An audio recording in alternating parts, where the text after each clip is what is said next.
Well, I'm from sheep farming in Ireland, but we're looking at a slightly different other spectrum of we sheep produce and your milk produced from your sheep.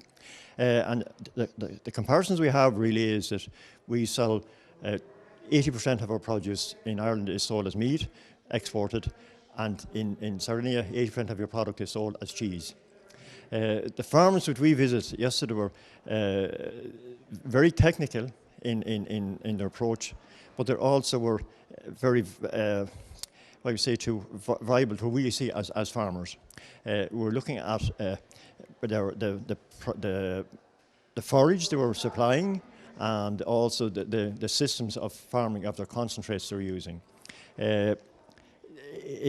It's difficult for me as a sheep farmer to see how technical it has been producing cheese, and to see how the housing and the sheep are so many housed for so long, and they were lambed at different times of the year. We be lambing, our sheep come in the winter, but they lamb outside, and that's the difference. The technology has in particular the second farm, they have really gone into high technology of the reproduction, and also in the electronic or tagging systems, and also in the boluses or tagging, which it's quite new to us really, and it's very technical. As a food producer really, it was particularly in the cheese farm we went as well. I could see how technical it was. The sheep breeds which you have, those were very different to us, because your lambs were genetic, or your sheep were genetic for milk.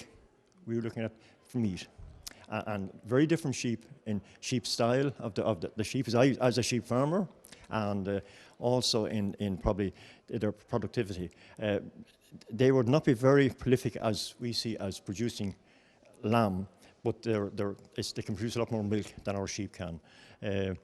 But the similarity is sheep farmers are quite alike, and the technology is much the same.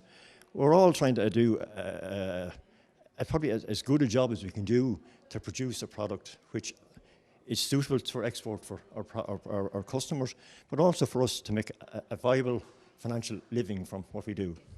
Get paid for at the end of the day. The farms were quite different in the two farms, really, in one. The first farm was, it looked to be very,